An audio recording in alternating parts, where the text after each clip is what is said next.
wake up, you sleepyheads. Get up, get up, get out of bed. Cheer up, the sun is red. Live, love, laugh and be happy. Happy New Year and welcome to the first Robin Pod of 2024.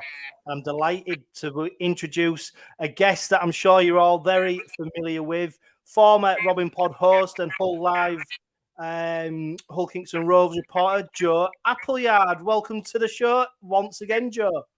Oh, it's great to be on, mate. I feel like we're back in COVID times, setting up the podcast, a new name, new rebrand, but, you know, delighted to be back on, mate. You know, I've followed it for the last 2 years since I left the podcast and went to Hull Live, and it's great to be back on speaking about the Robins. Yeah, lots and lots to talk about on this first podcast of 2024. And I'd like to wish a very special Happy New Year to Budget Ties Auto Centre, who have decided to continue back in the podcast in 2024. Great guys down there. Remember, membership, Rovers membership holders, you get 10% discount on your works, anything you need doing. So you get great service, you get a little bit of money off, and it is the only car specialist trusted by the players, club officials, and supporters of all Kingston Rovers. So, Happy New Year, Budget Tyres Auto Centre. Joe, I mean, you couldn't have made it up. Major story breaking this morning about Jordan Abdull. The club confirmed it this afternoon. He's departing on a season-long loan deal to the Catalan Dragons. What's your initial reaction to that? I mean, we could do a full episode just on Jordan Abdull, couldn't we? I was ready for a steady episode talking about reporting and buzzing for 2024, and then this happens. It's typical Rovers and typical rugby league. But do you know what? When you're in a circle and you hear certain things, and then you come out of it and you're kind of out the loop, you kind of forget about stuff. And then there's been a few rumours, haven't there, on social media? 𝗬𝗖𝗓𝗏 saying about what he needs to do in pre-season, Rovers putting photos on of him, you know, and people saying, is that a bit of a cryptic message? And then it comes out from, you know, my former employer as well, Matt Shaw, that he was leaving for Catalan Dragons. There's pros and cons to this. I'm not surprised though, mate. You know, you're bringing in Tyrone May, who I'm sure we'll speak about soon. You look at his injury records, you look at certain aspects of his game that he struggled with, and it's come out the blue for certain people, but for me, I'm surprised it's a season-long loan with no recall. I think that's the big thing to talk about here. Rovers can't get him back, and it's kind of like, right, you've gone now. You know, there's no option to bring you back now, so you're not an Hull Kingston Rovers player. But it's been a bit of a hectic year, hasn't it, for Abdull? He starts the season like a house on fire. He's man of steel. People are talking about him leading England in the Tonga series. Then he picks up an injury, comes back, gets a 3-year deal, and then gets injured again. And then he plays a bit of a part bit on the bench. But I think what everyone's talking about is you look at that season record since he signed. I think the most he's played is 16 games. And yeah, on his days destructive. On his days in England international, it is in the top 3 halfbacks in the country. But the money he'll be on, the linchpin that he is, you need them players out there. And I think 𝗬𝗖𝗓𝗏 needs a halfback pairing that he can build around. Of course, Willie's come from the NRL and he trains like the NRL and he plays like the NRL. They very rarely change the 6 and 7. And I think what he wants to do now is he's got Mikey Lewis, who's the number 6 or 7, whatever you want to call it, for the next 5, hopefully 10 years. And then he's brought in Tyrone May, proven winner, who I can't wait to see in red and white.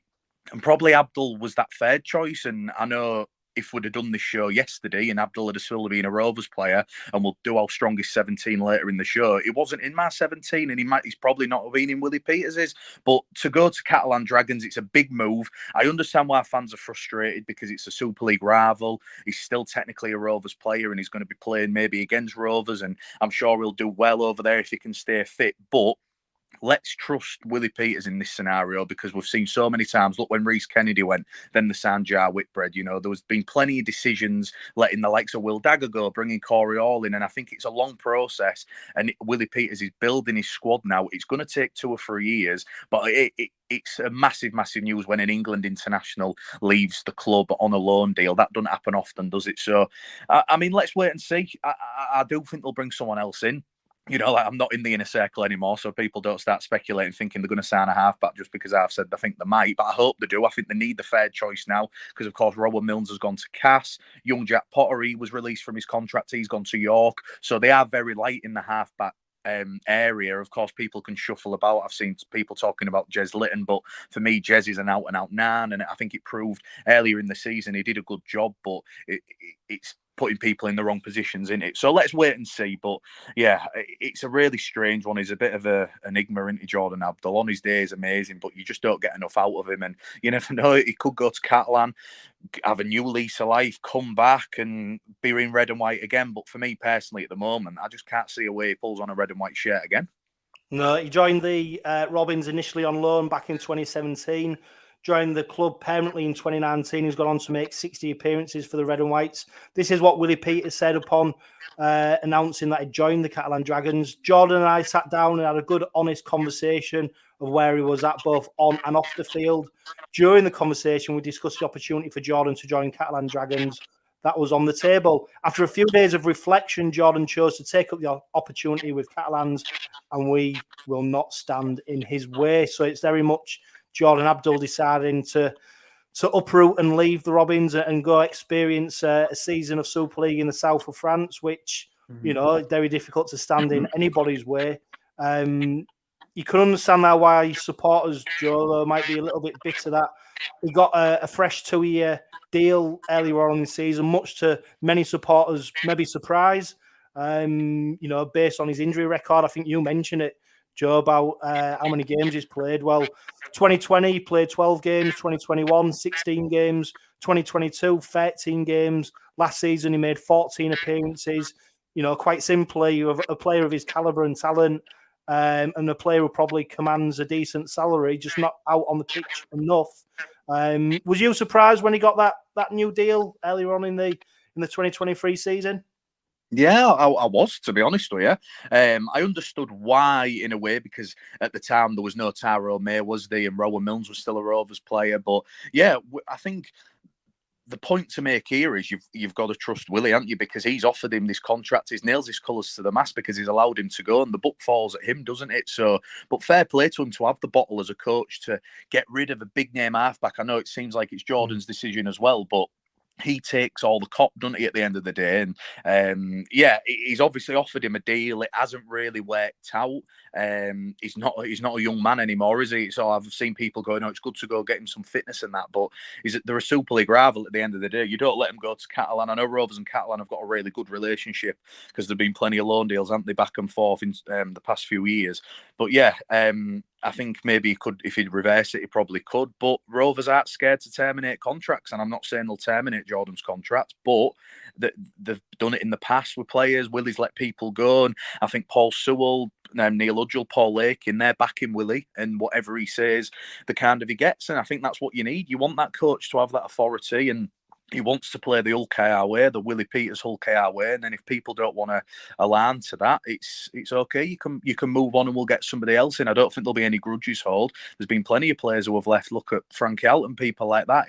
I don't think there's massive fallouts. It's just a case of if you don't want to be here and work and fight for your place, or whatever the reason is, they want a fresh start. Willie wants people who want to play for Rovers 100%, and that might not be the case here. So let's wait and see what Jordan Abdull does. I'm sure it won't be the last in this saga that we hear about. Of course, he's contracted at Rovers for another few seasons anyhow.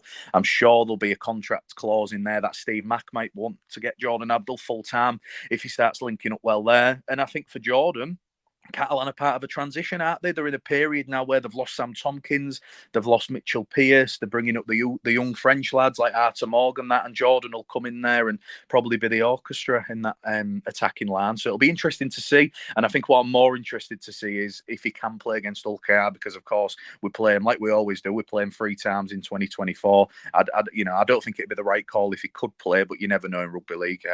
Sometimes these clauses don't get activated, do they? So let's wait and see. And on the topic of that, let's see if Kingston Rovers bring in anyone or a few players with that now, because there's certainly some salary cap space there.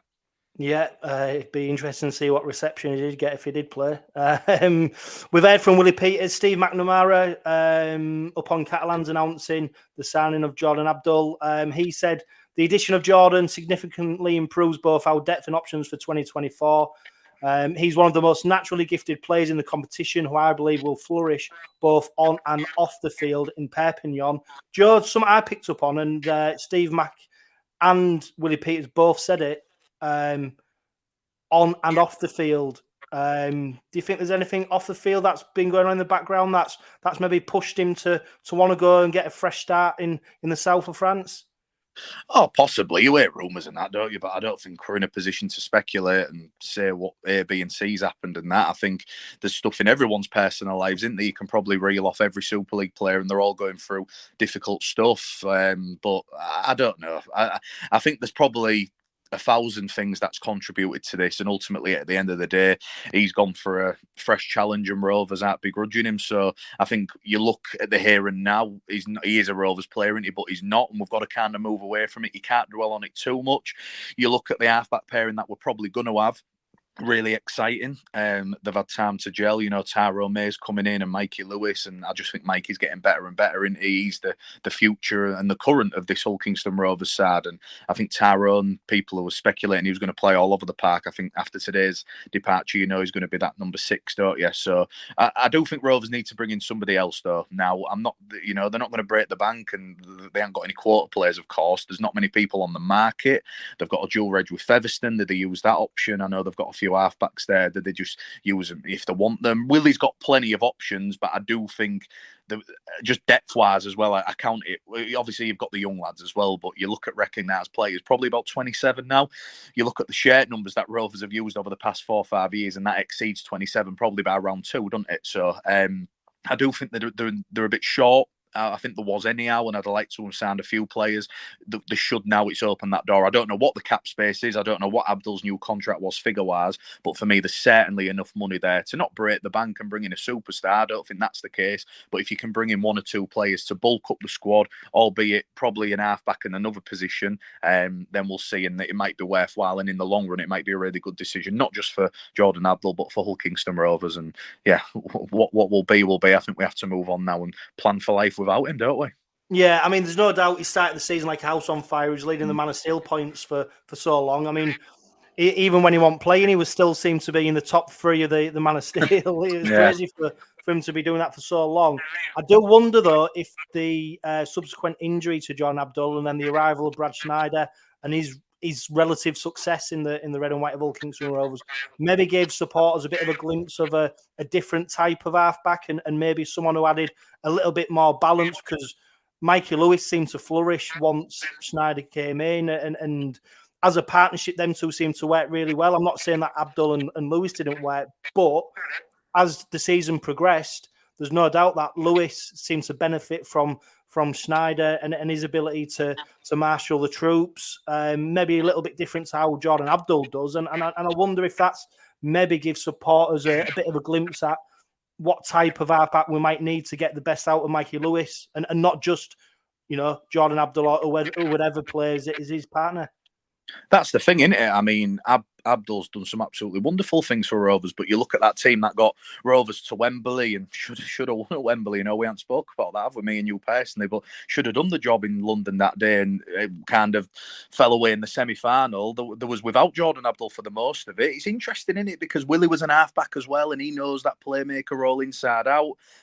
He's bringing in new coaching staff. He's got Danny Ward and stuff. You don't know what happens in-house there. And like you said there, Chris Schneider offered something a little bit different. Obviously, he was never going to stay long term, but you've kind of opened your eyes and seen a bit of a different partnership. And I think with what Tyrone May is going to offer, it reminds me a lot of Paul Cook. He does, not just because in stature, the way he takes it to the line, his short kicking game. People have been worried about losing Abdull's kicking game. I kind of can counter that and think, do you know what? If you look in the last 3-4 months of the season, Mikey's got a bomb on him now. Mikey's must have been doing that in training, because he's been great with the high bombs. May's short kicking game really excites me. So there is that balance. 𝗬𝗂𝗧 can come out the back and maybe add a kick in as well. So they'll find a way. They've got to. They've made this decision. Will it change the game plan? Maybe, maybe not, because they had to cope without Abdull for a large chunk of last season. But yeah, I think May and Abdull are very similar in a way, but do offer something different. And I think that him and Mikey, I know I keep raving on about it, but they're the ones to watch for me. If we can keep them two fit, and as it stands, they're probably the only 2 recognised halves in the team. Hopefully we get a backup there. But if them 2 can gel quickly with this new look span, then I think Rovers' attack can go to a new level now, because they sorted the majority of the defence out last season, but still bits of the attack needed improving for me. And I think now that we've moved on from the Kenny Dowell and Lynette era, it's going to be a new look look attack and maybe some different tactics coming in with the ball in hand. So we'll see. Yeah, and we did see towards the back end of last season when Jordan Abdull did come back from injury. For me, sort of looked a little bit lost. He didn't, Willie couldn't quite find a position for him, and obviously he got him out on the pitch, and he had that that chaos factor where he could almost make anything happen, but he didn't look fit. He didn't look fit when he was playing, and it was almost not desperation, but it was almost like trying to get all your best players out on the pitch at the same time and see what can happen, and it didn't look like the writing was on the wall, but it looked like Jordan Abdull had a long way to go to really stake a claim for the first team shirt this season, especially after the announcement of Tyrone May. I think barring that little 20-minute spell at Huddersfield, won it when he came on and did 2, scored a try, got an assist, and it was like, right, Jordan Abdull's back. And then after that, he struggled for minutes, didn't he? I think because of the injuries to obviously Jessie Sue, Dean Hadley picked up a few HIAs at the back end of the year, didn't he, as well? So he was kind of playing Abbo on the bench and bringing him on as a loose man and moving Minnie to the prop role. But yeah, he didn't look comfortable, did he? And sometimes too many cooks spoil the broth. And I remember at times when Abdull was in there with Schneider and Lewis, they do some good things, but then it'd be like, right, who's the chief here and who's the Indians? And I think it'd be hard to make, especially with the way rugby's going with these new rules and the way Rovers like to play with dominating the pack and having a fast ruck with Matt Parcell and Jez. Carrying Jez or Matt Parcell on the bench and then a Jordan Abdull and then just 2 middles, for me, I don't like that personally. I like to run with Jez or Matt on the bench and then the 3 forwards who can offer utility, and then your out and out middles will obviously be like Dean Hadley and Sam Luckley again this season. So it was always going to be tough, don't get me wrong. He'd always been in my 21, but he wants first team rugby. I think he turns 28 this year, so he's entering his prime and he's a halfback. And you look at players who go to certain clubs, and look at Tom Johnson, who he couldn't bag a full season at Wakefield, goes to the south of France, plays every single game, earns an England spot, and he's looking at coming back to the UK next season. And if I was Willie Peters, I'd be all over him, and I'd be all over his mate. I was going to say that, Joe. Is that the Tom Johnson who's rumoured to be replacing Ryan Hall at the end of the 2024? I've heard Tom Johnson, Tom Burgess, and Mike McMeekin, and that's all been the space. As long as you haven't heard Tom Jones, that's. I haven't. I am at all. But I'm sure Rovers would be daft not to be in for him, wouldn't it? But I'm sure that's in for another day. But yeah, you look at players who move to different clubs. Sorry to go back to my point, and you think, they're injury prone, and then they go and rip it up, don't they? So of course, Catalan and Jordan Abdull will be hoping that. I'm not wishing an injury on him, but it'll be frustrating from a Rovers point of view if he goes over there and plays 28, 30 games next season, won't it? So let's just wait and see. But wish him all the best, don't you? But it's just frustrating that it's not worked out at Hull Kingston Rovers, and it's surprising. I'm sure we'll never know the full story, but yeah, you just got to move on, look ahead, and plan for Sheffield in a few weeks without him in the rest of the season, and maybe the rest of his career if it goes to probably what I'm expecting. Yeah, I mean, I've seen some of the comments on social media about Jordan Abdull going to Catalan, and from a selfish point of view, people making the point that we're hoping to be competing with Catalan, we're hoping to be better than Catalan next season, and we've gone and loaned them a real top talent. Does that strengthen our rival, and should we be in that business, or does it not matter? I suppose rugby league, the play pool's very small, isn't it? We don't have the luxury of being able to keep a player in the squad who's maybe commanding a decent salary but won't be getting out on the pitch, and I suppose it does free up space, doesn't it, to bring somebody else in. So it might strengthen Catalan, but it gives us the opportunity to strengthen as well.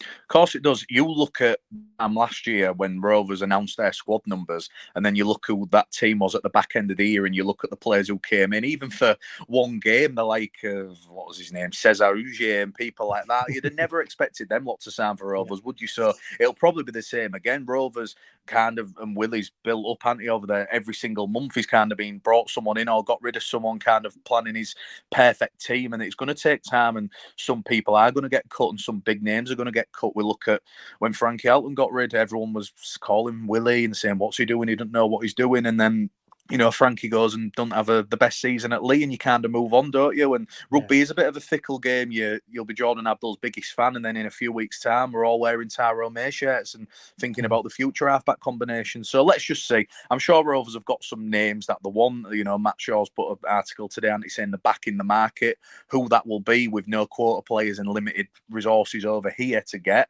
will be interesting. But again, Rovers aren't afraid to splash the cash, if you want to call it. They'll bar people out of their contracts if they probably want. You know, they've got the money to, haven't they? So if they want to be up there and they want to be this team that's competing for trophies, I do think they need a little bit more depth because, of course, the injury record at Craven Park isn't the best. But yeah, it's been a surprising day, a big day of obviously news and things like that. But it'll probably be yesterday's chip paper tomorrow, and we'll move on, and there'll be another story and another rumour and another link like there is in rugby league. It's just the beauty of January when you're leading into pre-season in the game. Something always chaotic happens, and just a shame that it's all Kingston Rovers this time. Yeah, well, we are the Man City Rugby League, aren't we? So, you know, well, I'm still getting over that. It wasn't me who even said that. It was Mr. Sewell himself, but apparently I called him that, so I'm still living off that. Yeah, I mean, to be fair, Joe, it does leave a bit of a hole in the squad, doesn't it? And you know, I'm gonna paint a scenario here. Imagine we don't bring anybody in. Tyrone May gets injured in the Sheffield game, and then all of a sudden we line up for the first game of the season, short of a halfback. Who lines up next to Mikey Lewis in that scenario? Well, that's the thing, isn't it? Because you're thinking, right, do you put 𝗲𝗔𝗍𝗔𝗁 at fullback? Do you put 𝗏𝗏𝗏𝗏𝗏 in the half? But that's just putting square pegs in round holes, isn't it? It's a perfect Jez. But then would Butterworth come onto the bench?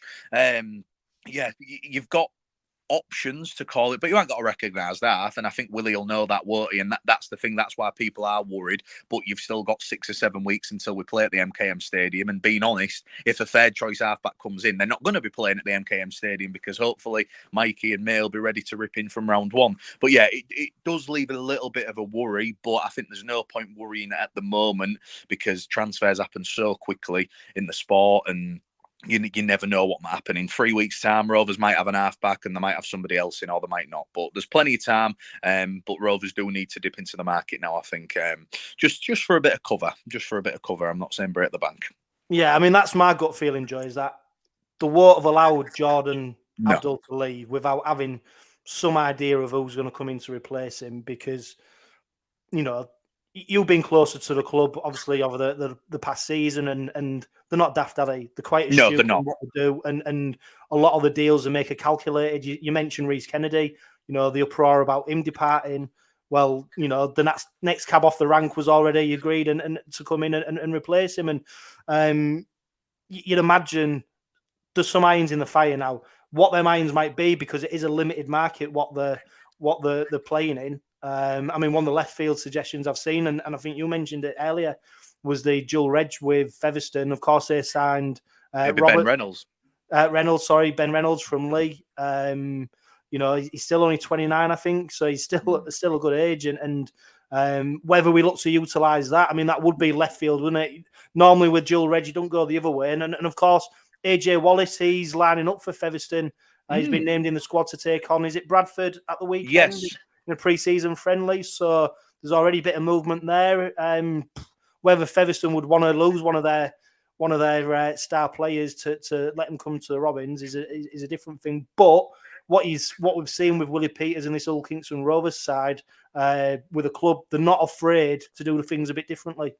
No, they're not, and I think it's hard to get used to, isn't it? Because being a fan as well, and we have been for so many years, you do get used to Rovers being a certain club, and I think Willie's come in and changed that whole persona for the better. I must add, not just off on the field, but I think off the field as well. And yeah, they're not afraid. They're not afraid to make these big calls. The like being in the limelight. People like talking about them, don't they? And I think there's a reason why, because people are kind of standing up and taking note of Rovers now. I know they've been gradually building on the field, but I think the most impressive thing is what's happening off the field, and what will happen in the next, hopefully, 5-10 years off the field. They want to become a top 4 club regularly, and they want to start lifting trophies. But it's the business that they're doing, and it's the partnerships that they're making, bringing in this power board. I think it's a stroke of genius. The likes of James McNichol, Kilburn, Sewell, you name it. You know, these are all power heads of the business world, and eventually, I do think that'll pay off for the Robins. And yeah, Willie's got the full backing of them, and as we go back to and we reiterate too, let's just wait and see what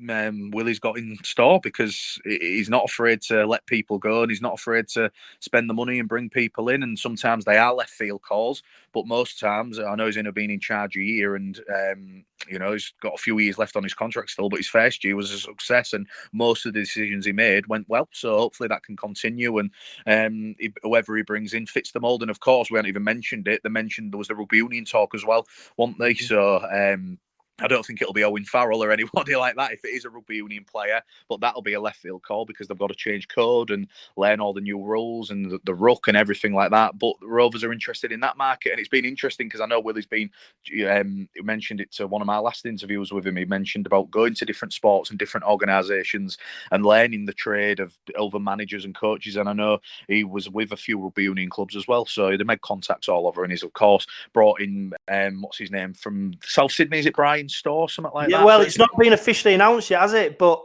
he has on his LinkedIn. I saw on his LinkedIn. Yeah. So Brian Store, he's what, football manager now at Rovers, coming over from the Rabbitohs. I think his brother of what's his name? The stadium manager. Some managers, yeah. Yeah. So he's obviously overseeing football operations at Hull Kingston Rovers now. Nothing officially announced by the club, but obviously they're strengthening the off-field structure. So it's interesting to see that they're getting the house in order in that respect. And I suppose it's an area of the club that's needed strengthening, because there's been quite a few, not a lot of people doing quite a lot of work, and it's another example of Neil Hudgell, the board, backing Willie Peters and backing the off-field matters, because it is so important that we get the structure right, because ultimately that's where things happen on the pitch eventually. Yeah, it's exciting. Of course, I know you covered it and stuff like that a few months back, but Rovers have done so much, but they've still got so much work to do, and they know they have, and they're in that A-grade licence now for the IMG. So yeah, they've done the groundwork. Now it's time to build the rest. So they can only get better from here off the field, because some of the names we've mentioned, they know how to build a business, and it's not just being a rugby league club anymore, is it? It's a full business, Hull Kingston Rovers, and it's growing every single month, it seems now. So yeah, long may that continue. And of course, the major talking points for us guys and the fans and people who go in the stands is what happens on a Thursday, Friday, Saturday or Sunday. But off the field, it's been good to see the development, and long may that continue. Yeah, you've got to speak to him on quite regularly, Joe. Willie Peters, first season, obviously, first year of a 3-year deal. What have you made of Willie Peters and how he's conducted himself, and just how he is as a bloke, and how he comes across? Yeah, I sound like I'm going to kiss his ass now, don't I, saying all these nice things. Honestly, mate, when I went to go meet him in October 2022, obviously he got into the country really early, and I've still got the message in the group chat with the lads. I said, I don't know if he'll win something with his club, but he's going to change it. I just knew from the moment I met him, he was so switched on, and I remember going to Craven Park thinking there's going to be so much media there, and then the media guys at Rovers said, it's only you and Calendar who've turned up, and I was like, right, okay. Bonus for me, because I got a proper in-depth chat with him for about an hour and a half. We spoke about every single player. He's so methodical about rugby league. He knew the British game inside and out. He knew about Rovers from seasons gone by, and we spoke about even players from Australia who might have only come over and played a few games. He knew they'd played for Rovers, so he's a very rugby league focused bloke. And yeah, do you know what? I know we'll speak probably about my reporting soon, but he was great to work with. Of course, it helps Rovers being really good last season and me having to write a lot more positives than probably James O'Brien got to do a few years back when he started in the job. But yeah, Willie's a great bloke. He was great with me when the redundancy happened and everything like that, and he's always been helpful. I've helped him, he's helped me with little transfer details here if I've done something for him and that, and he was a good bloke to work with. And yeah, a lot of the players was as well. Of course, you sometimes have the disputes and they won't agree with certain things, you're right, but that's just part and parcel of the job. But from a working point of view, to say it was his first year as a coach, the way Willie handled not just Hull, but the media, in fact, I thought, proclaimed himself really well, and I know he enjoys doing it, and he likes speaking to the press. He's a good bloke to do it. He likes speaking about the game, and yeah, it was Nice fella. And I do hope, of course, from a selfish point of view and being a Rovers fan, that he wins something. But I hope so for him as well, because I knew after about 2 months, he was fully bought into this club. And you only have to look at some of the stories that have gone out on loads of outlets that he loves. He spent Christmas over here. He loves Hull. He loves Rovers. And I think his whole family do and his kids do as well. And I think that helps as well, because he's trying to build that culture of people who are coming over, living near Hull, living in the city. He wants to build that one club feel from the roots right up to the top, and he's the head of that, isn't he? So he needs to be happy, and I know he is, and he was a good bloke to work with, yeah. Yeah. Which leads me on to the next question, Joe. He did so well in year 1. Is he under a bit of pressure to perform just as well in year 2 now? Yeah, absolutely. It's his major signings as well now. 𝗬𝗓𝗄𝗧, 𝗀𝗄𝗃𝗓𝗏, there with Sheen's and Tony's signings. These players like 𝗂𝗽𝗓𝗄𝗧, 𝗛𝗓𝗏𝗏, 𝗏𝗡𝗂𝗀𝗃, Tyrone May, 𝗬𝗂𝗡𝗏𝗏𝗧, AJ Wallace. I know they're for the future, but they're his signings now. He's building his team. They've spent money. They're probably spending more on the cap. There's bigger expectations. There's bigger ambitions. So there's bigger pressure. Yeah, there is. Yeah.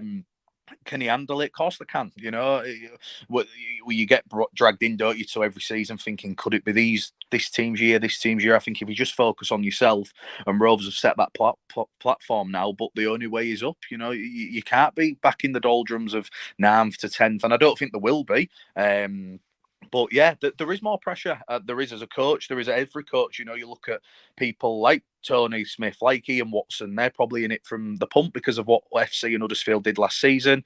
You look at some other coaches, that Craig Lingard and that coming in with Danny Maguire. They might have a bit more time, but I think every coach has pressure on him. And Willie Peters is no different. And yeah, he wants to win trophies. He said that recently. And the pressure's on him, but hopefully he can thrive. And I don't think if Rovers have not the best start, he's not going to be calling for his head, because he's got plenty of years left on his contract, and it's definitely a long-term project that is going to be the Willie Peters project. But yeah, I think they've got to hit the ground running, these new signings as well, especially because obviously he's chopped and changed. He's got rid of the likes of Rhys Kennedy to bring in 𝗂𝗏𝗏𝗏𝗏. So players like that, I think, have got more pressure on them than the likes of 𝗛𝗓𝗏𝗏𝗏, who came in as a free transfer, if you want to call it. Yeah. And I think what stood out for me about Willie Peters and maybe the leadership group at the club as well was how they responded to the Challenge Cup final defeat. Yeah. 6 Rovers gone by, quite easily. Heads would have gone down. The season would have petered out. And to be fair, as supporters, Joe, would have probably accepted that. We'd have probably gone, do you know what? Fair enough. We've got Challenge Cup final. We should have probably won it, but we didn't. We'll go again next year. And I think a big thing is being about not just raising the aspirations of the players and people at the club, but the supporters' aspirations and expectations as well. And I think as a club and as a supporter base, we're rising as one. We expect more. We'll always give the players a pat on the back and we'll always cheer them on. But our expectations have risen, and I don't think that's a bad thing, because I think for too long we've accepted mediocre rugby league. We've accepted players just doing enough. And now we've got a coach in charge, and we've got a board in place, and we've got an owner who wants more, and we should expect more. And I think that end of the season was the defeat to Wigan in the semi-final of the playoffs was a bitter pill to swallow. Yeah. But that run to there just give me enough hope to go, do you know what? I think we are really onto something here, and I'm really excited for this season now. I think there's no excuses as well. Even when there was the injury plague and they got beat a few times, he was still going in and saying, look, this ain't good enough. This isn't the standard that we want. And I think after the Challenge Cup final defeat, you go to St Helens the week after. And it was one of the hardest, that St Helens game. Obviously, Wembley was atrocious to work in. But the St Helens game was so hard because you're doing your opinion pieces and you're thinking, have they gone? Yeah. But then you're like, no, they've got beat 32-10, whatever it was at St Helens. It was chucking it down with rain. 6 days after Wembley, they'd obviously picked up a few injuries and rested a few after that. And I honestly was driving home, and I'd gone with the Rovers media team that game because we was car sharing, and I was like, you know what? I think that could be it for this season. I was quite negative. And then the way they came back, and it was kind of like, right, that's gone now. Lee are going to do, they've celebrated, they've won, it was heartbreaking, but you've got to get back on the horse. And to win 7-8 on the bounce, yeah, that's resilience, isn't it? And to get these new players in, and, Schneider was a revelation at times. It really worked well. And like you said, Chris, it did for me. thought, you know what, it's not a flash in the pan, this. Yeah. It's not just getting to Wembley, a ride or die, and then you kind of bottle it in the Super League and we had a day out in London, didn't we? There was pissed off they got beat by Leigh, and then there was even more that they did that showing at Wigan. And I think you only have to look at Mikey at the end in the middle, when they went over to the fans, gutted inside that. Yeah, they've been a bit humiliated, haven't they, by Wigan, and they hated it. And I know for a fact a few of the players, I spoke to, like the likes of 𝗬𝗓𝗏, it was already right. Yeah, it's the off season now. We already can't wait for round one because that won't the 𝗀𝗂𝗃𝗏𝗴𝗀𝗏, and it'll take time. They're not perfect. They've still got a lot of stuff to improve on, but how refreshing is it to be coming in Challenge Cup finalists, of course, where they like to be winners, being in 4th place? Yeah, there's more pressure, but we'd rather have that, wouldn't we, than going, we finished 10th again last season. Yeah, we had the odd result against Wigan and beat Hull a few times, whatever, but it's so nice now to be challenging, and people see, even like seeing other fans tipping Rovers to finish in the top 6. That never happened, and I know there's bigger picture than that, but there's a bigger prize on 𝗀𝗂𝗏𝗃 now, and they've got to rise and, go that next step further, and I think they will with a calibre of players. I don't think they've got as much depth as they probably did at the start of last season, but I think they've got a much better team personally. Yeah, and just one last thing before we move on to ins and outs. I mean, a player who was so integral to that culture change and that change in mentality, 𝗀𝗂𝗽𝗃𝗏𝗏. I mean, the amount of times he seemed to get the squad by the scruff of the neck and shake them into shape, and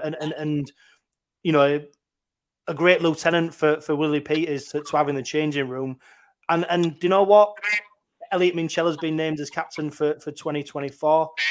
I think he'll have learnt a lot from FKD, and I don't see it as a backward step. I think he's been moulded and he's seen what 𝗀𝗂𝗽𝗃𝗏𝗏 can do, but 𝗬𝗓𝗏𝗏𝗀𝗏 will shape it his way. But 𝗀𝗂𝗂𝗽𝗃𝗏𝗏, I mean, how good was he last season? Not on the pitch, not just on the pitch, but what he did off it and how we got that group of players together. Yeah, just a total leader. And I think, you know what, from a media point of view, I went to Tenerife, didn't I, with Rovers, and you go into Craven Park to get some interviews and that, and rightly so. A lot of players are a bit hesitant, and they might not speak to you because, you're the reporter and you're the guy who gets to slag them off when they get beat. But Kenny Dowell, he'd shout in his rough New Zealand accent, Joey or whatever, and he'd say, do you want an interview? He always was up for a chat. He'd help you there any way you could. And yeah, you only have to speak to anybody, don't you?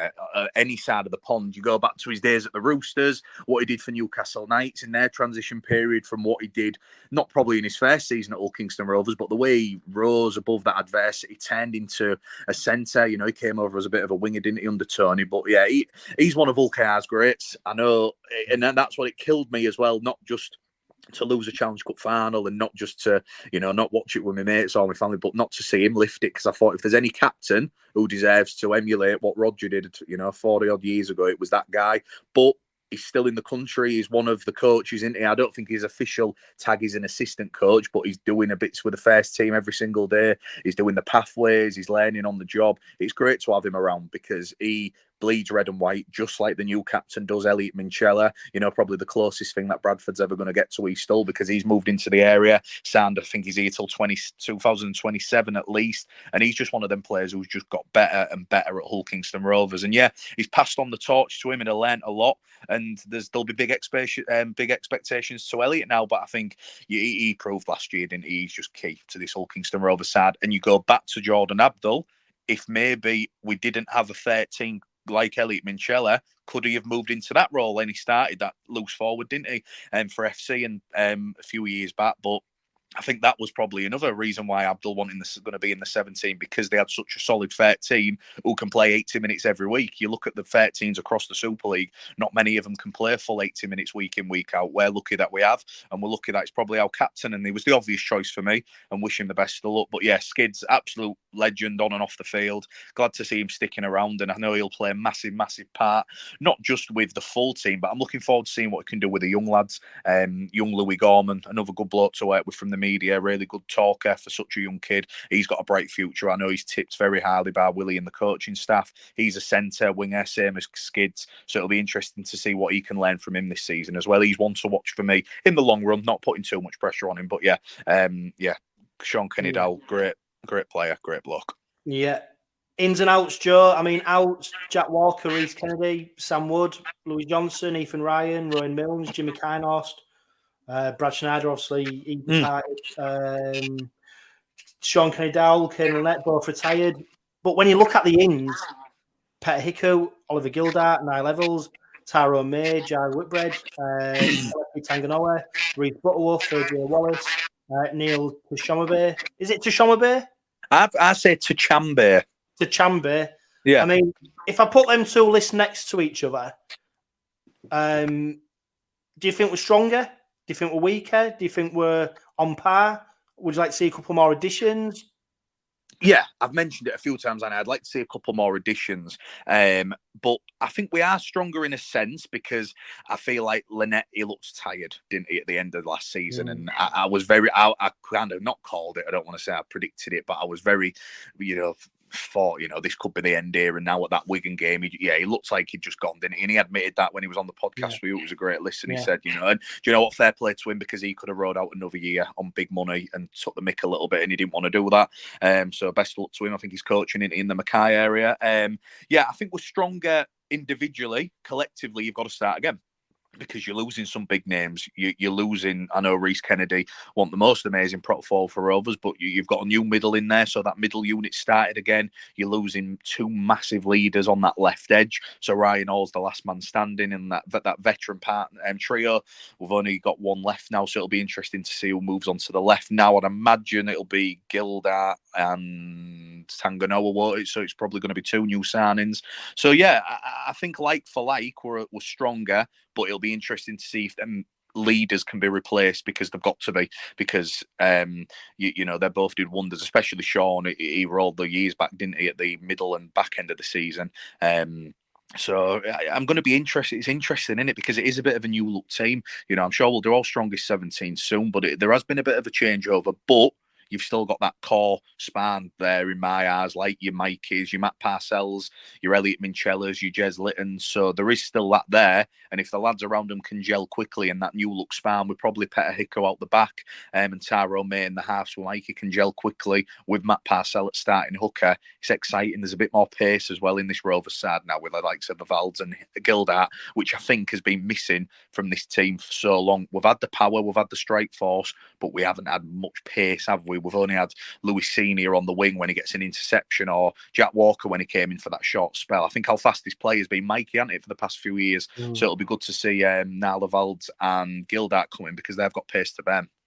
Yeah, and that was probably maybe not one of the criticisms, but one of the weaknesses highlighted last season, wasn't it? The lack of pace in the side. Other than Mikey, we did seem not able to break the line. We didn't seem to be able to make yards in broken play.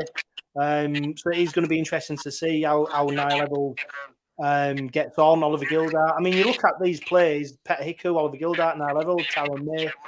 These are experienced players who have played at the highest level of rugby league. So when you look at the outs and some of the ins, these are better on paper players than who have gone out. So it is going to be interesting. But it's that age-old problem, isn't it, Joe? We need to get these players out regularly. The gel, as well. And like you said there, you've got a grand final winner in the NRL. You've got a grand final winner in Super League. You've got England internationals in Valds and Gildart, a Lance Todd Trophy winner in Nala Valds, Tanganoa, I know he had his injury problems last season, but he's been punching above his weight, hasn't he, at Wakefield? You only have to look at what he did to Mikey on the final day of the season to prove what he's going to add to Hull Kingston Rovers. He's got pace, strength, and I think if you get him crashing onto one of Tyrone May's short balls or kicking game, there's a tactic there that's going to work wonders for Rovers. And the players they're bringing in, they've got 𝗂𝗏𝗆𝗏𝗏𝗏, who's an England Academy international who probably won't play at all next season, but he's one for the future. Reece Butterworth, who apparently is doing really well in training. Dewsbury's captain last season in their League One winning season, who was being tipped to do great things, and he was League One player of the season as well, wasn't he? So they're bringing in players who aren't just two-bit players, are they? They're bringing in players who have been there and done it, or have got bright futures ahead of them, and I think that's a recipe for success. And of course, you've still got the young kids who are at Rovers, like Louis Gorman, Connor Barley, Phoenix, and I think Zach Fishwick, you know, by his standards last season, probably wasn't where he needed to be. Didn't play at all for the first team. You look at some of the photos Rovers have been putting on recently. Looks like he's shed a lot of weight. Again, not going to be in the starting 17, but he'll probably go out to Fev. I'd like to see him go to Featherstone, Zach, get some game time under his belt, same as Louis Gorman. So they've got a good mix, Rovers, but they do need one or two more players just to cover certain areas. I think if I was Willie, I'd get a fair choice halfback. I'd go for a winger. There's not many on the market. Is the Joe Bear just springs to mind, but you don't know what the disciplinary reasoning for him leaving Salford was, and I don't even think it's been announced by Salford yet. But obviously Joe Bear just probably is on the market, and then barring that, you're scraping the barrel, aren't you, a bit? And I know that's what Willie won't want to do. We won't just want to see the first man available and go, come on, we'll just get him in. It's got to be the right fit. It's got to be the right player. They've got to want to graft. They've got to want to play the 𝗀𝗂𝗃𝗏 way, and they've got to want to win trophies as well. And sometimes they're hard to find. But you know, I'm happy with the squad as such. But you know, like mentioned so many times, one or two more additions will please me. Hopefully, come February 15th, whenever it is, when we go over to the dark side. Yeah. I mean, I suppose the thing is that there is no need to panic right now. We saw it last season. No. Transfers were happening February, March, April. You know, deals were being made, players were in and out. So I think the Willie Peters and the guys at Hull Kingston Rovers will play a bit of a longer game on this, unless they have already got somebody lined up as a ready-made replacement for Jordan. But, you know, I think they deliberately kept some space on the salary cap to give them that room to manoeuvre if and when they needed to. So I don't think they'll panic just yet. And as much as I think they might have somebody lined up, I wouldn't be surprised if they don't either. And see what happens, you know, in the early rounds of Super League, to see what happens in the first couple of months of the season, and see what they need and see what's out and about. So yeah, that's the thing as well, because every other club's in the same boat, aren't they? There's going to be, you look at like Wigan, they've got going to have about 7-8 first teamers sat on the sidelines every week because of their depth.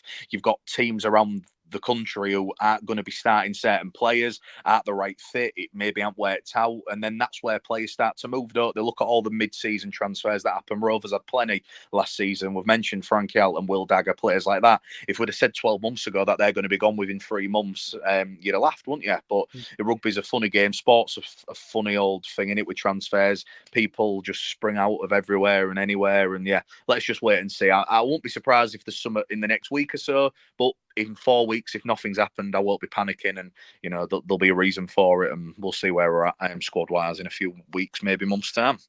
So don't tell me, Joe, you're not tapping up all your old sources to try and get some inside info on this one.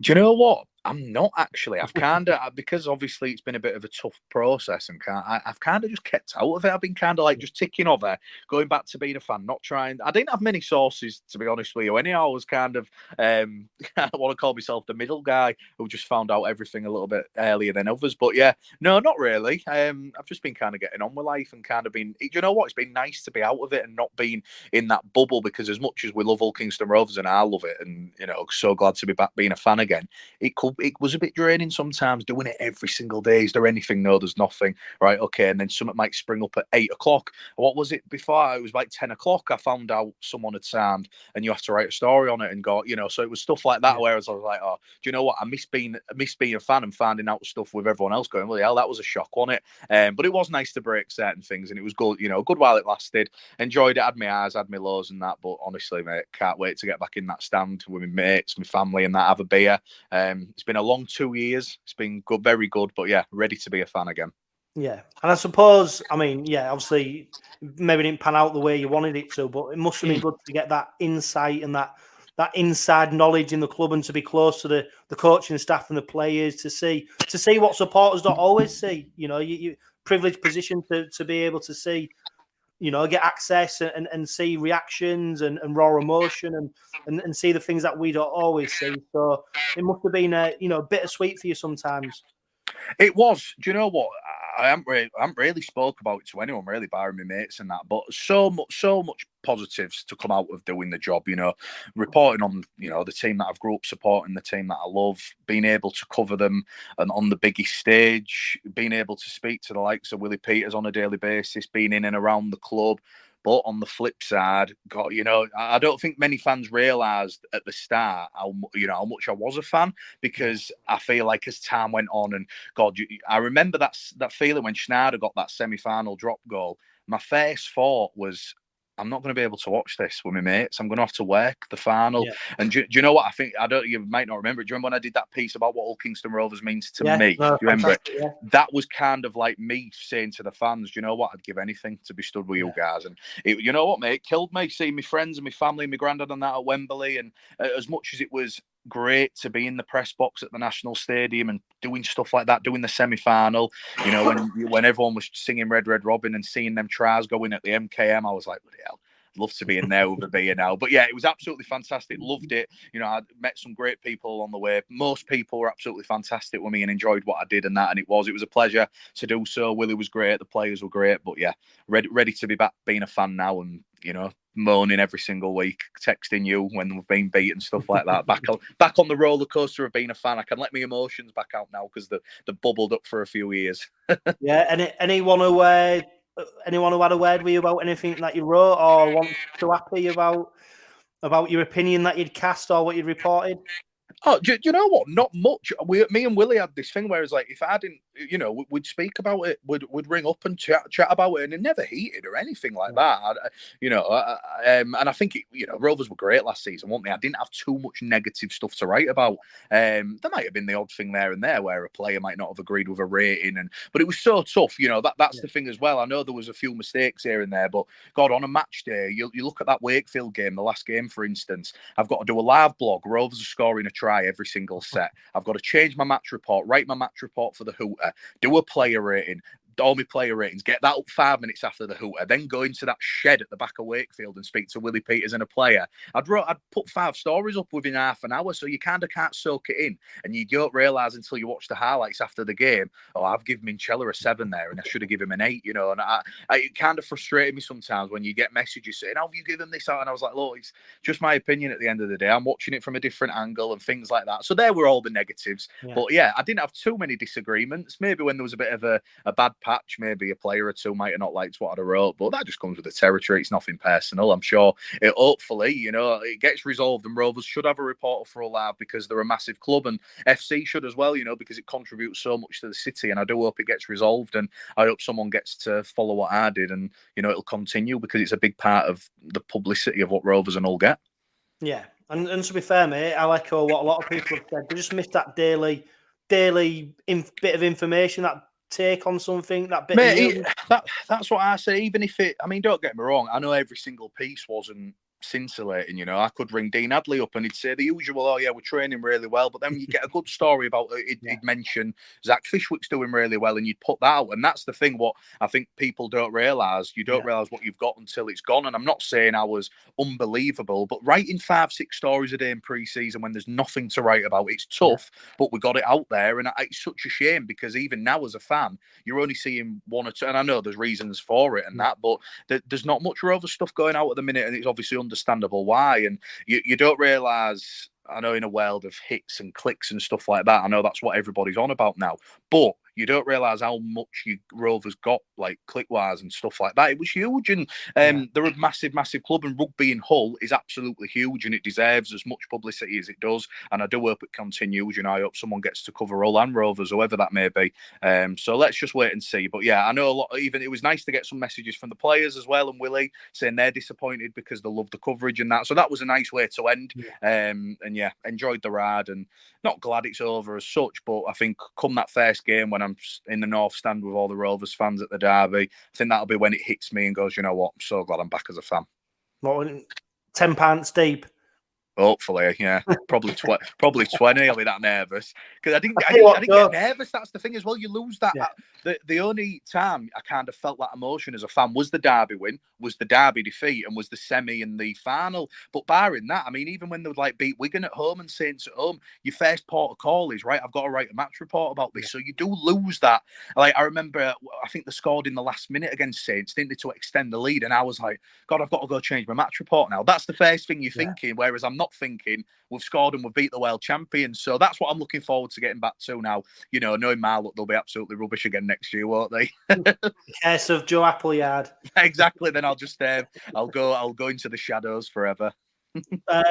Before we get your strongest 17 for next season, Joe, what you going to be on to in 2024? Are you staying in the media or?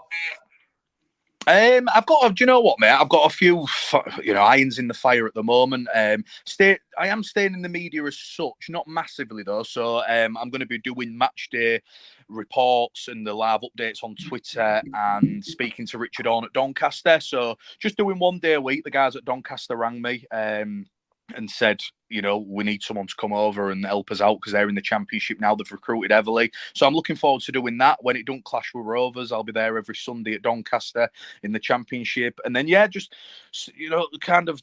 on a wing and a prayer at the minute, doing it stuff here, there and everywhere. I'm not looking to go back into the industry full time, trying to get a proper career, move forward and that.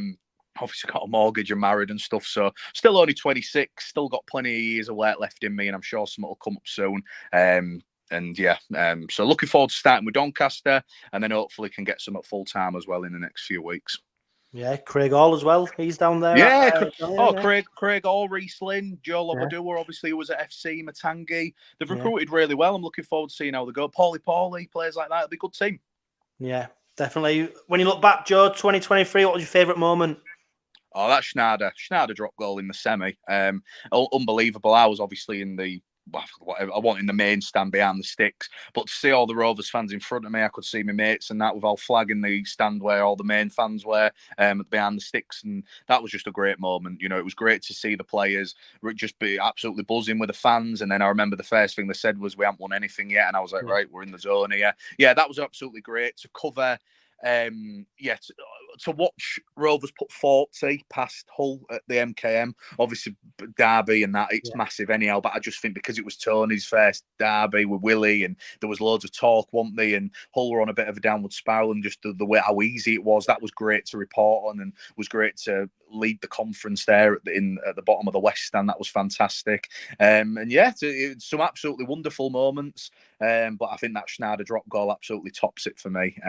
That was probably one of the best drop goals I've ever seen. I don't think for drama, you probably won't get any better than that, will you? Yeah. I mean, it was a very special moment, and we then suffered drop goal heartbreak not long after as well. I mean, that is.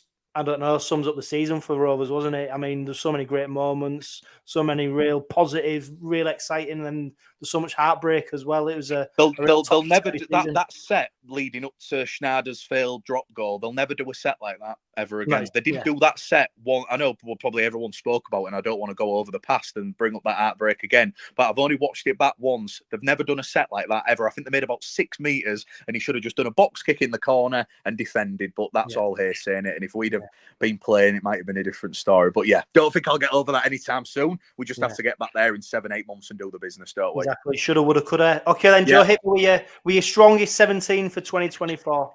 All right, 𝗬𝗂𝗀𝗏𝗏𝗀 at fullback, a right side of Nala Valds and Tom Opacek, a left side outside backs, Oliver Gildart and Ryan Hall, Tyrone May and Mikey Lewis in the halves. Starting forwards, prop forwards, I'll go Jesse Sue and George King, obviously Matt Parcell in the middle at hooker, and then back rowers, Kalepi, Tanganoa and James Batchelor, skipper Minchella at 13. Then on the bench, Jez, Whitbread, Luckley and Hadley. Wow. It's almost like you're naming the 2024 Super League Dream Team there. Really is. But we haven't put these mystery new signings in yet, have we? No. Meakin and Tom Johno, if they're the people.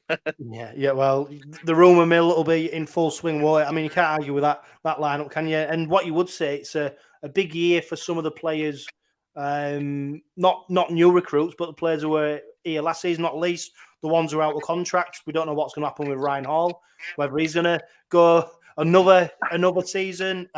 Louis Senior, Matty Staunton, 𝗬𝗓𝗏𝗏, 𝗦𝗢𝗡𝗏𝗏𝗏, Sam Luckley, Rhys Butterworth. He's got an option to extend, but he's on a 1-year deal. So it's a big year for some of the current players, isn't it? Who might be looking to stake a claim for at least another contract. I am, yeah. There's Matty Staunton there as well, and by all accounts, he's ripping it up in training. Really doing really well. So he'll be pushing as well. So it probably be between that Luckley, Hadley, and Staunton in it for that. Them two, only two can fit in there, and probably the other will be 18th man. Yeah, I think if Luckley and Staunton have a good start, in the first 3-4 months, I'd definitely be extending them. British props don't come around often that they can compete at Super League level for a long time. So I'd be tying them down. I honestly think Ryan Hall and 𝗦𝗢𝗡𝗏𝗏 will be down to what they want to do. Their standards don't drop, do they? I think if they want to call it a day, they'll call it a day. If they want to go one more year, Willie will offer them what. I think they both said it in the media. I remember I spoke to 𝗬𝗏𝗏𝗏 back in May, and he was like, right, I don't think I'll go for much longer. And I was like, well, you're only 31. What are you on about? But I think he wants to be like a civil engineer back home. But again, rugby, he's on decent money in here at Rovers. I think he's in his 31 now, still doing the business. I think it'll be a case of if him and Ryan all want to go around again, they will do. And then, you've got the likes of Louis Senior, who I think he's going to struggle probably to get game time again. I don't know where it's going to come from for me. If everybody's fit, it's 50-50 on there. And again, like you mentioned, there's a lot of wingers off contract next season, some big names, and like the likes of Tom Johnson. And if he brings him in, then he's got 𝗦𝗢𝗡𝗏𝗏𝗏. So you don't want to have too many players in one position. You've got the young kids who have already mentioned, the homegrown lads. So everyone's fighting for a contract. And I think what I like about Willie as well is he's not afraid to offer big contracts to the players who are off contracts, the likes of James Batchelor, Jez, Mikey. He's keeping the young quality players here for a long time, and that base of Hull Kingston Rovers is here for the foreseeable future, isn't it? So that's a bonus. Won't be surprised to see other players who are still on contracts getting new deals. Buzzing that Tom Opacek's agreed to stay until the end of 2025. I think he's very underrated. I know when he signed, people thought he's going to be scoring 30 tries a season and he's going to be absolutely amazing. But the way he shored up that defence, I know they conceded a few lacklustre tries at certain times, but that's rugby league for you. I think he'll grow better now he's secured his future. And the likes of James Batchelor settled in now. He was outstanding. Obviously suffered a really bad head knock, didn't he, at Magic? Came back. I think he'll grow from strength to strength. Another one who could have been captain. I'm looking forward to seeing the new lads. 𝗂𝗏𝗏𝗏𝗏, I know if he can stay fit, he's the one for me. I've loved him at Wakefield. I've always thought he was a big fish in a pond that was getting smaller and smaller, wasn't it?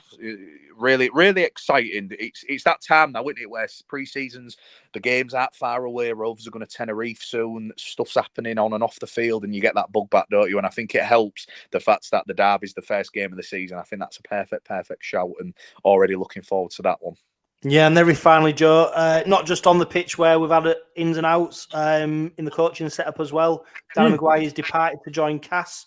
Craig Linyard over at Cassie joining as their assistant, and former Robin Danny Ward coming in. I mean, great caliber, isn't he? He's got great experience as head coach. A lot of supporters frustrated when Danny Maguire, not quite sure why he departed or how it came about. But when you look at the replacement, I mean, it's a good bit of business.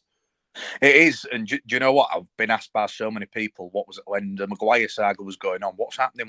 Honestly, one of the only things that I know you should do as a journalist, but I knew it was all in-house. I wasn't going to get much. Kind of just backed away and just let the club do the thing. There was more important things for me to be focusing on, obviously, with the game and with the semi-final coming up.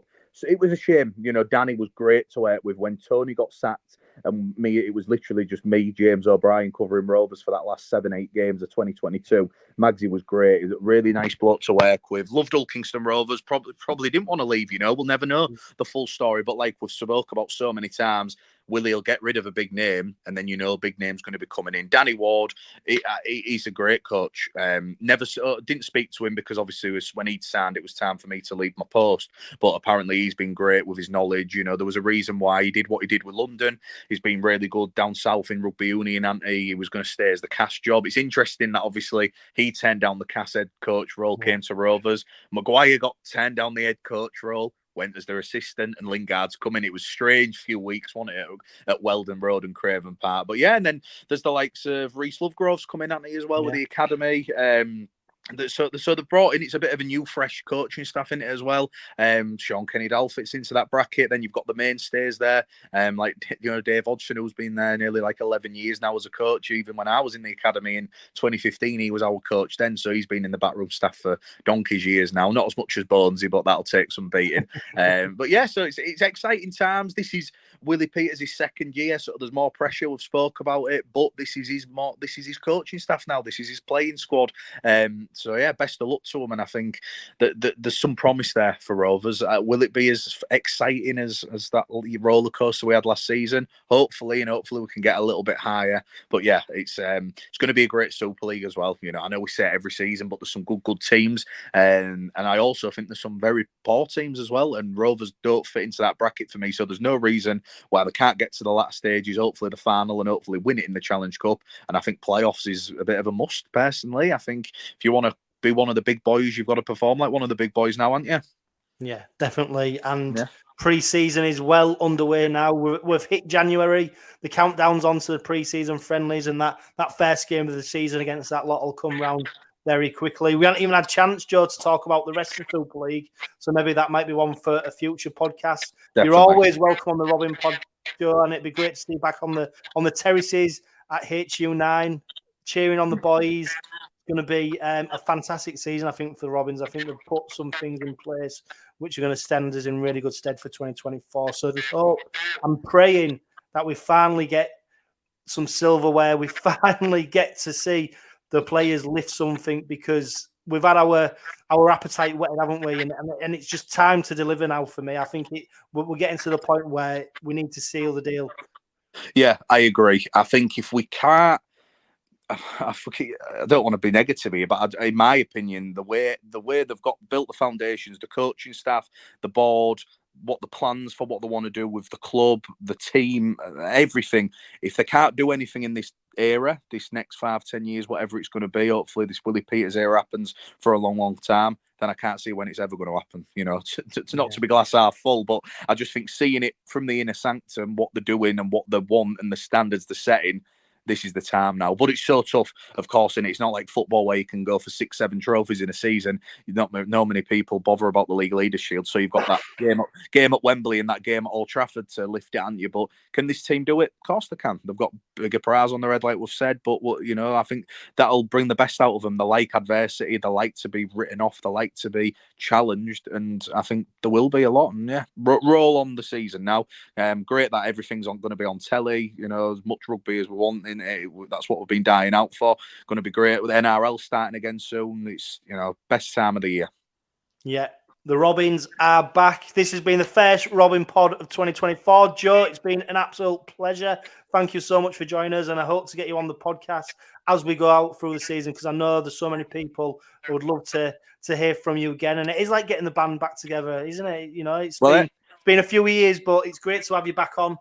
It is. Everyone's talking about Oasis being the biggest reunion of 2024, but I think we brought that this evening on Kingswood, haven't we, me and you? So exactly, yeah, no, it's been great, mate. Honestly, loved it. It seems a donkey's years ago now since we started that podcast. I remember our first Heritage cast with Michael Dobson during the COVID years, and that it was been absolutely great. And even while I've been off, some of the guests you've got on, absolutely loved listening, and that it's been nice to listen to the fans and the regulars. Really enjoyed it, and yeah, nice to be speaking about the Robins again, and bring on the friendlies, and bring on when 5,000 of us go over West Side in a month or so. Can't wait. Bring it on.